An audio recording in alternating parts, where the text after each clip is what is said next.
एकदन्तं महाकायं तप्तकाञ्चनसन्निभं लम्बोदरं विशालाक्षं वन्देऽहं गणनायकम्। बुद्धिं देहि यशो देहि कवित्वं देहि देहि मे मूढत्वं संहरा देवी त्राहि मां शरणागतम्। ഓം നമോ ഭഗവതേ വാസുദേവായ ശ്രീകൃഷ്ണായ പരബ്രഹ്മണേ നമഃ. നമസ്കാരം, എല്ലാവർക്കും റിതം ഓഫ് ലവിലേക്ക് സ്വാഗതം. ഇന്ന് നമുക്ക് ഭഗവത്ഗീതയിലെ ആദ്യത്തെ അധ്യായമായ അർജുന വിഷാദ യോഗത്തിലെ 35, 36, 37, 38, 39 എന്നീ ശ്ലോകങ്ങൾ നോക്കാം. എന്തിനാണ് ഇത്രയും സ്പീഡിൽ ശ്ലോകങ്ങൾ പറഞ്ഞു പോകുന്നത് എന്ന് നിങ്ങൾക്ക് സംശയമുണ്ടാകാം. വേറൊന്നുമല്ല, ഈ ആദ്യത്തെ അധ്യായം വലിയ പ്രസക്തിയില്ലാത്തതാണ് എന്ന് നമ്മൾ മുമ്പ് പറഞ്ഞിരുന്നു. അതുകൊണ്ട് മാത്രമല്ല, ഈ പറയുന്ന ശ്ലോകങ്ങളെല്ലാം തന്നെ ഏറെക്കുറെ ഒരേ അർത്ഥമുള്ളതാണ്. അപ്പോൾ നമുക്ക് ശ്ലോകത്തിലേക്ക് കടക്കാം. ഏതാന്നഹന്തുമിച്ഛാമി ജ്ഞതോ അഭി മധുസൂദന അഭി ത്രൈലോക്യരാജ്യസ്യ ഹേതോ കിം ന മഹീകൃതേ നിഹത്യധാർത്തരാഷ്ട്രാന്ന കാപ്രീതിസ്യ ജനാർദ്ദന പാപമേവാശ്രയേദസ്മാൻ ഹത്വൈധാനാഥതായിനാ തസ്മാന്നാർഹ വയം ഹന്തും ധാർത്തരാഷ്ട്രാൻ സ്വബാന്ധവാൻ സ്വജനം ഹി കഥം ഹത്വാ സുഖിനഃ സ്യാമ മാധവ.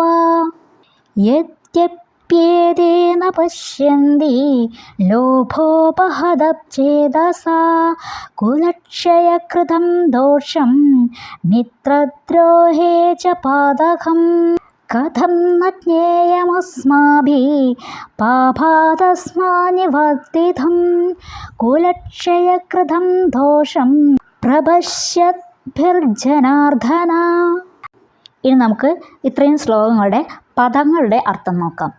ഏതാൻ ഇവരെ ത്രൈലോക്യരാജ്യസ്യ ത്രൈലോക്യ രാജ്യങ്ങൾക്ക് ഹേതോ അഭി വേണ്ടിപ്പോലും ഹന്തും കൊല്ലാൻ ന ഇച്ഛാമി ഞാൻ ആഗ്രഹിക്കുന്നില്ല മഹീകൃതേ ഭൂമിക്ക് വേണ്ടി കിംനു പിന്നെ പറയണമോ ജനാർദ്ദന ജീവജാലങ്ങളുടെ രക്ഷക ധാർത്തരാഷ്ട്രാൻ ധാർത്തരാഷ്ട്രന്മാരെ നിഹത്യ കൊന്നിട്ട് നഹ ഞങ്ങൾക്ക് കാ പ്രീതി സ്യാത് എന്തു സന്തോഷമുണ്ടാകും. മാധവ ഹേ ലക്ഷ്മീപതിയായ കൃഷ്ണ, ആദതായിന വധേച്ഛുക്കളാണെങ്കിലും. ഇവിടെ ആദതായിനഹ എന്ന പദം 36-ാമത്തെ ശ്ലോകത്തിൽ ഹത്വൈധാനാദതായിനഹ എന്ന് കൊടുത്തിട്ടുണ്ട്. ഏറ്റവും അവസാനത്തിൽ അതിനെ പിരിച്ചിട്ട് പറയുമ്പോഴാണ് ആദതായിനഹ എന്ന് പറയുന്നത്. ഏതാൻ ഇവരെ ഹത്വ കൊന്നിട്ട് അസ്വാൻ ഞങ്ങളെ പാപം ഏവ പാപം തന്നെ ആശ്രയേത് ആശ്രയിക്കും തസ്മാത് അതുകൊണ്ട് വയം ഞങ്ങൾ സബാന്ധവാൻ സ്വബന്ധുക്കളായ ധാർത്തരാഷ്ട്രാൻ ധാർത്തരാഷ്ട്രരെ ഹന്തും വധിക്കാൻ നാർഹാഹ അർഹരല്ല. സ്വജനം ഹത്വ ഉറ്റവരെ കൊന്നിട്ട് കഥം എങ്ങനെ സുഖിനഃ സുഖിക്കുന്നവരായി സ്യാമഹി ഭവിക്കും. ജനാർദ്ദന അല്ലയോ കൃഷ്ണ, ലോഭോപഹതച്ഛേദസഃ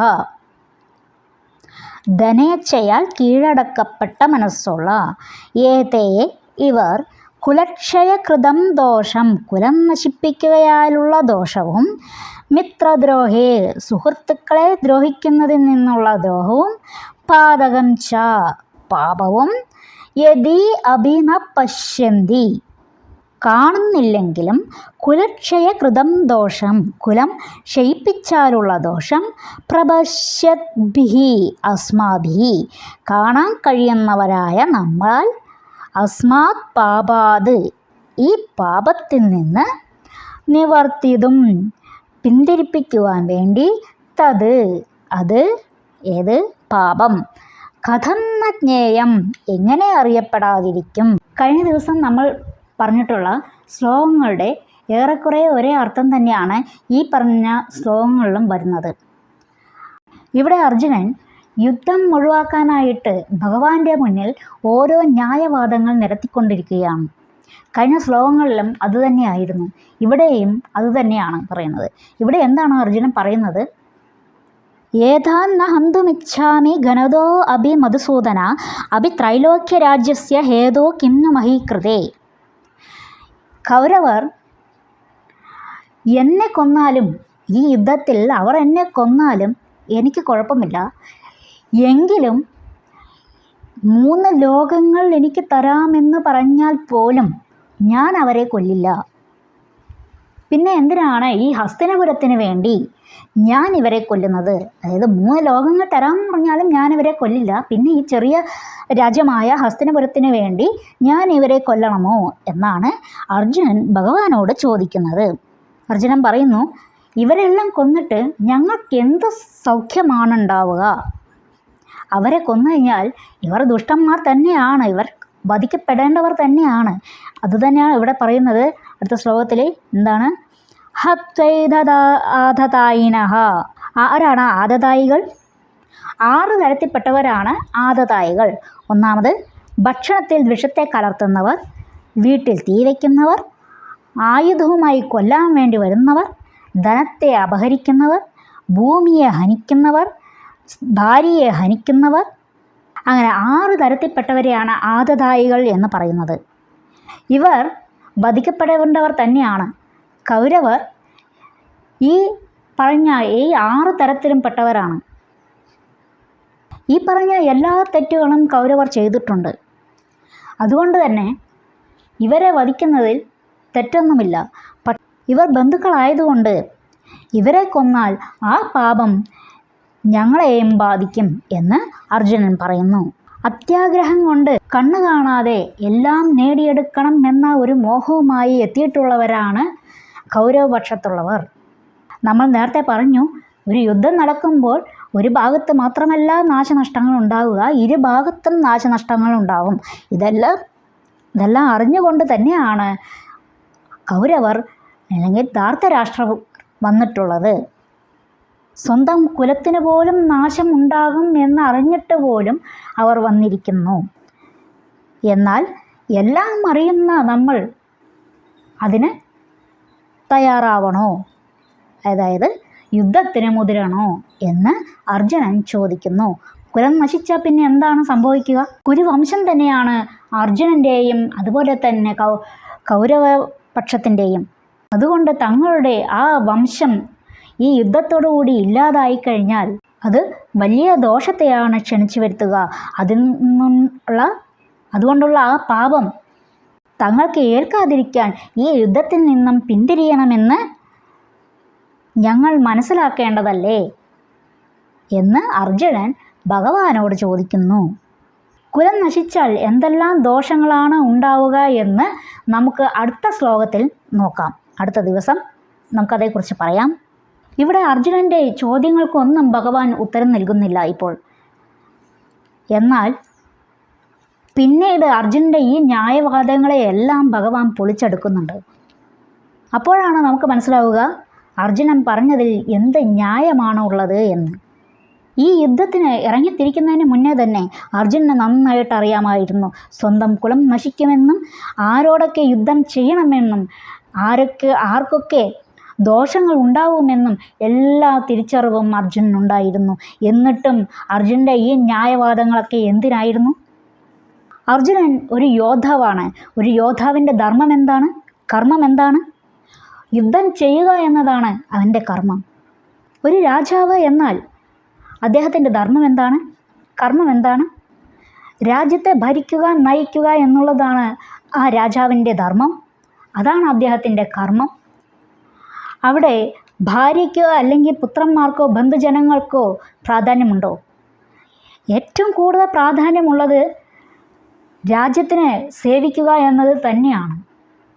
അതിന് ഏറ്റവും ഉത്തമമായ ഒരു ഉദാഹരണമാണ് ശ്രീരാമൻ്റേത്. സ്വന്തം ഭാര്യയെ ഉപേക്ഷിക്കേണ്ടി വന്നു. എന്തിന്?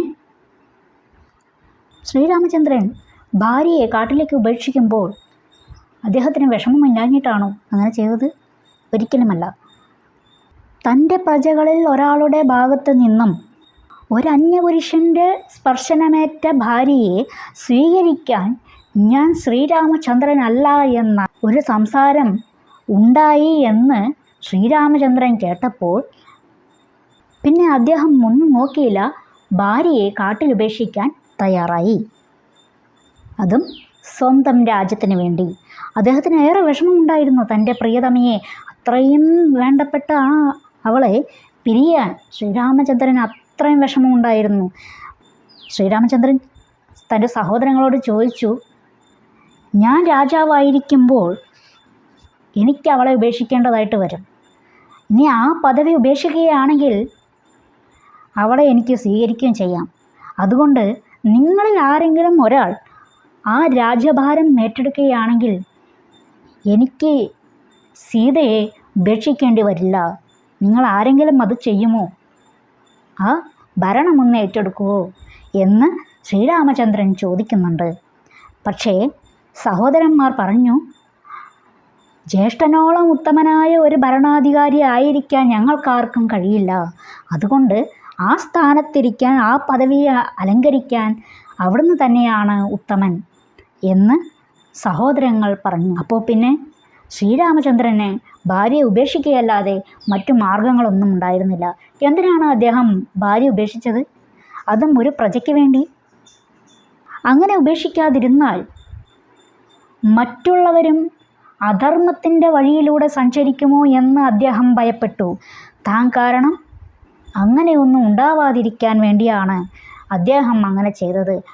മറ്റ് സ്ത്രീകൾ അന്യപുരുഷനെ പ്രാപിക്കുമോ എന്നെല്ലാം അദ്ദേഹം കരുതിയിട്ടുണ്ടാവണം. ആ അധർമ്മം ഇല്ലാതാക്കാൻ വേണ്ടിയാണ് അദ്ദേഹം സ്വന്തം ഭാര്യയെ കാട്ടിലുപേക്ഷിച്ചത്. അപ്പോൾ ഒരു രാജാവ് എന്നാൽ രാജ്യത്തിന് തന്നെയാണ് പ്രാധാന്യം കൊടുക്കേണ്ടത്, അവിടുത്തെ പ്രജകൾക്ക് തന്നെയാണ് പ്രാധാന്യം കൊടുക്കേണ്ടത്, അല്ലാതെ സ്വന്തങ്ങൾക്കോ ബന്ധങ്ങൾക്കോ ഒന്നുമല്ല. അങ്ങനെ ധർമ്മത്തെ മുറുകെ പിടിച്ച ഒരു ഉത്തമനായ രാജാവായിരുന്നു ശ്രീരാമചന്ദ്രൻ. ഇനി നമുക്ക് അടുത്ത ശ്ലോകം അടുത്ത ദിവസം നോക്കാം. കുലം നശിച്ചു പോയാൽ എന്തൊക്കെ ദോഷങ്ങളാണ് ഉണ്ടാവുക എന്നതിനെക്കുറിച്ച് നമുക്ക് അടുത്ത ദിവസം നോക്കാം. ഈ ശ്ലോകങ്ങളെല്ലാം തന്നെ നിങ്ങൾക്ക് മനസ്സിലായിട്ടുണ്ടാവും എന്ന് വിചാരിക്കുന്നു. നിങ്ങളുടെ അഭിപ്രായങ്ങൾ കമൻറ്റിലൂടെ അറിയിക്കണം. നിങ്ങൾക്ക് ഈ വീഡിയോ ഇഷ്ടപ്പെട്ടാൽ മറ്റുള്ളവരിലേക്കും ഷെയർ ചെയ്യണം. എല്ലാവരെയും ഭഗവാൻ അനുഗ്രഹിക്കട്ടെ. ഹരേ കൃഷ്ണ.